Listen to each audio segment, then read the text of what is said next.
3 years ago, I wouldn't have been caught dead telling this story to anyone.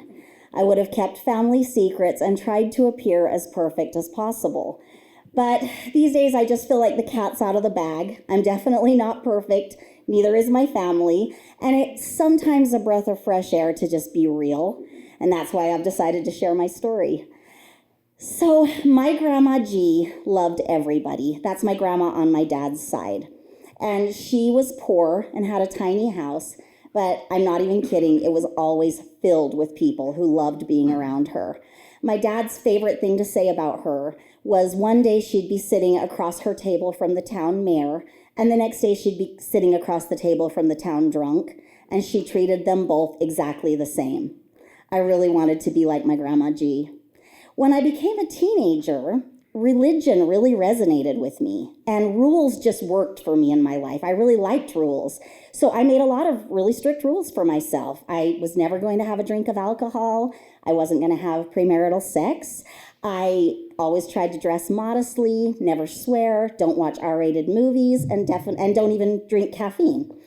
And I lived my life this way. I grew up. And I had kids of my own, and I really wanted them to live these rules too, more than anything. And I started even thinking like, stay away from bad things, stay away from bad people. And I kind of I forgot about my grandma G a little bit. And it may come as a big shock to you guys, but when my oldest daughter became a teenager, she didn't love my rules.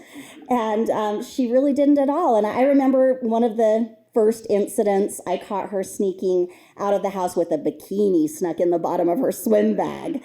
And I know already there's a little divide here because some of you are like, oh, you poor mom, you're in for it. She's sneaking, lying. And some of you are like, lady, you better loosen up quick because it's only a bikini, right? So I didn't loosen up. All of the teaching, talking, lecturing, fighting, yelling, battling didn't work. Allie wanted to live her life differently than I had lived mine. She just wanted to. But we never quite saw eye to eye. And as soon as she was old enough to move out, she couldn't wait to get out of there. And I was really upset with her, and she was really tired of me. And for some months, we didn't speak much. And thank goodness I have some people in my life that are really close to me who had more wisdom and perspective than I did, who said to me, surely you don't believe in a God that would want you to not have a relationship with your daughter over everything else.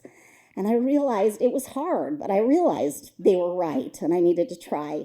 So she had a new boyfriend, and we decided we were going to channel Grandma G. We were going to have her and her boyfriend over to dinner.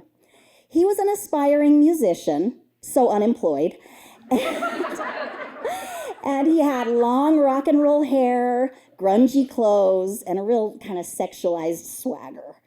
And they showed up, and I remember they were holding hands clasped. And I looked down at their hands, and one of the sets of fingernails was painted black. And I thought, oh my gosh, I don't know whether those are my daughter's hands or his. And they were his.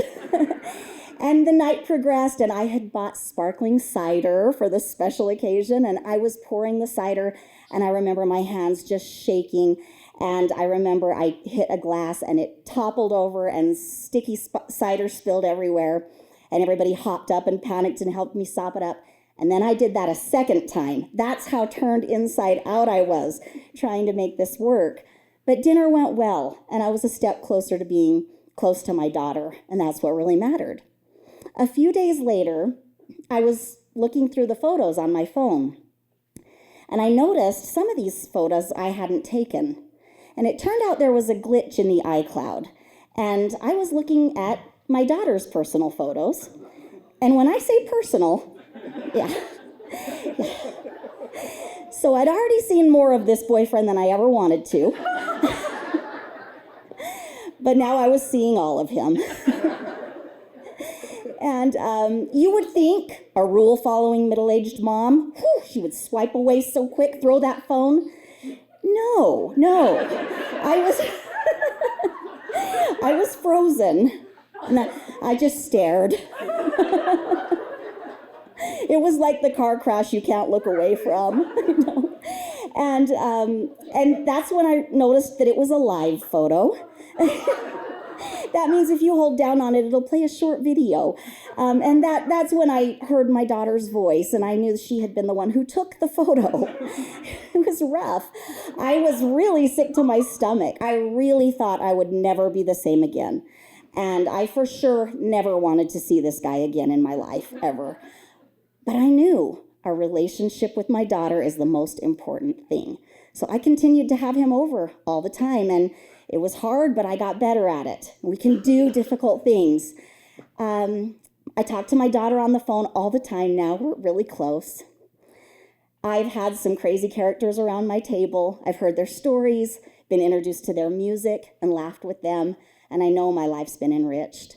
I think my daughter has a lot of my Grandma G in her, and I think we all have more of the town drunk in us than we're maybe willing to admit to ourselves. Well, I think that if we just love each other despite our imperfections, that's the best way to be. And I just want to tell you that my daughter has a new boyfriend now.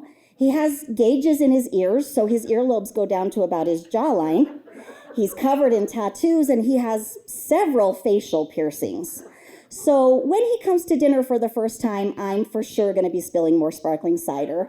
But the good news is she has her own iCloud account now. So I'll never know what other parts of him are pierced.